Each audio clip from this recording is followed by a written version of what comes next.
We hadn't always been here, but the neighborhood has. Even before it was a neighborhood on Earth, this one had been here. Here for those that would be lost on those cursed grounds. Here for those that would die long before their real life ever truly began. Here for those who never really wanted to grow up. We come from different times, and we come from different lives. But one thing remains true of us all. We lived on that earthly realm of a neighborhood at some point in our lives, and died long before our time was to come.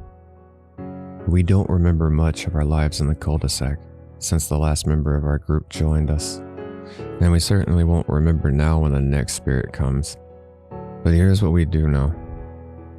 Rolf was the first to come here. Unlike most of us, he was born in far-off lands, and even in the afterlife, hasn't lost touch of his old world upbringing. He lived in the neighborhood before it was developed. The son of a shepherd, he and the rest of the family came to start a farm on the lands that would soon turn into the place that we would eventually reside in. He died in 1903 while tending to the family's animals. The bull broke loose from its pen, and in Rolf's effort to stop the beast, he was trampled to death. This is why, even though he brought many of his family's livestock with him in spirit, he chose not to bring the cattle along. He continues to go about the farm's business on a daily basis, but is more happy to occasionally neglect them to play with the other children of the neighborhood. Johnny was always the lonely child. In fact, Rolf actually became his first human friend ever whenever he came to the cul-de-sac after his death. His parents moved onto the grounds of Rolf's former farm not long after his death. With no other children around, and no field work to take up his time as it did with Rolf, Johnny drew into his mind to a great extent. And from here, Plank was born. Together they wandered around the countryside, climbing trees and getting themselves into trouble. Sadly, this didn't last forever, as a few years later, Johnny became bedridden with an illness. In 1922, he died after a long battle with tuberculosis. He saw his imaginary friend Plank standing by him till his last breath. Even now in the afterlife, without the countryside to play in, Johnny still wastes much of his time frolicking through the backyards and streets. Eddie was the next to come. Eddie was born in New York City, but moved to the neighborhood in 1932, just as the Great Depression was hitting full swing.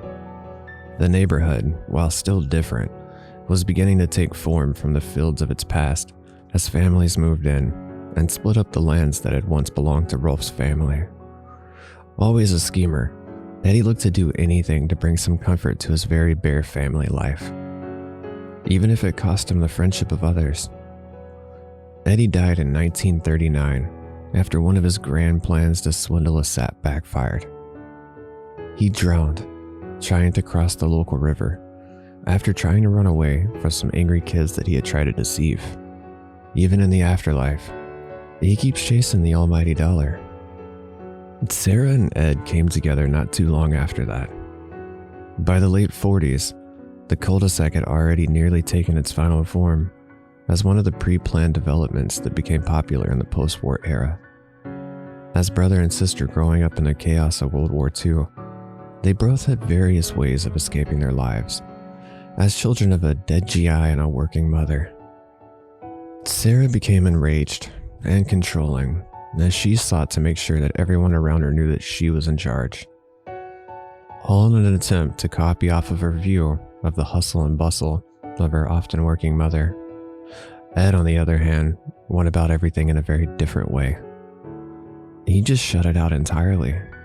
In fact, he shut out nearly everyone and everything, becoming what appeared to be a complete idiot. Ed chose instead to become completely involved in the monster movies and comic books that began to pop up after the war had ended. It wasn't too long after this that, in 1953, Ed and Sarah died in a car wreck as their mother was taking them to visit their grandparents.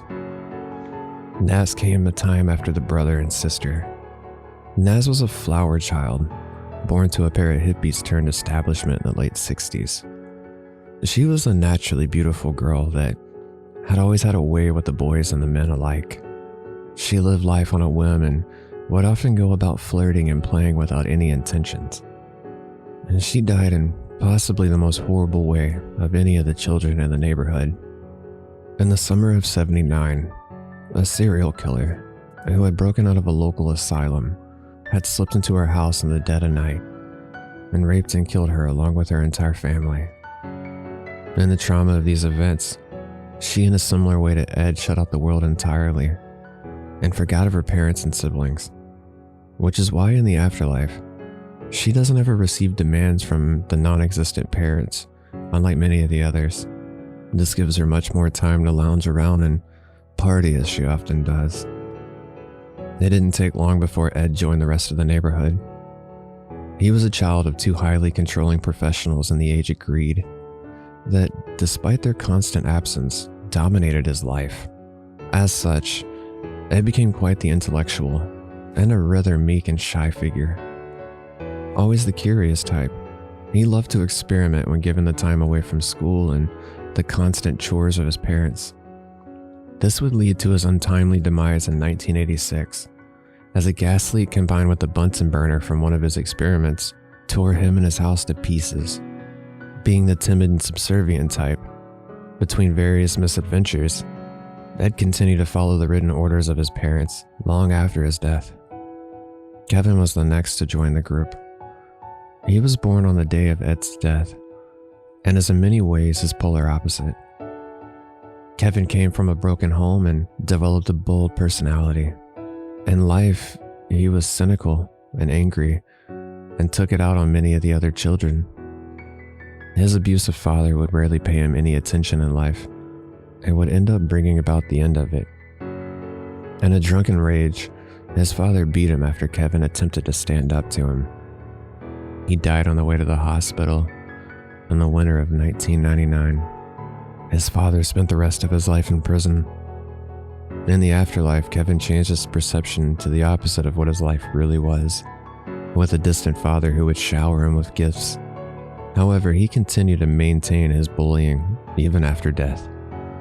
Jimmy was the last to come to the Cul-De-Sac. He died in 2000, not long after moving into the house that Kevin's father had once lived in. He had had leukemia since he was barely old enough to walk, and as such, he was always very sickly, and due to his overprotective parents, he never really got to be around the other children. He lived his days out in a small bedroom, completely neglected by the outside world. Jimmy lingered for quite some time in a state of near death, but in the end, finally caved into the suffering of his lifelong illness. The Kanker sisters were different than any other denizens of the Cul-De-Sac. They were never of the earthly plane of existence. Instead, they are the children of demons, not too dissimilar from the succubi of human lore. They seem to possess abilities impossible by the standards of the others, such as the ability to appear nearly anywhere instantly. They were sent from hell to torment the already tortured souls of the neighborhood. Surprisingly, they are attracted to the Eds for unknown reasons, although it is speculated that they are the weakest-willed members of the neighborhood and are seen as easy targets by them. Despite that, they are universally loathed and often feared by everyone, including the Eds.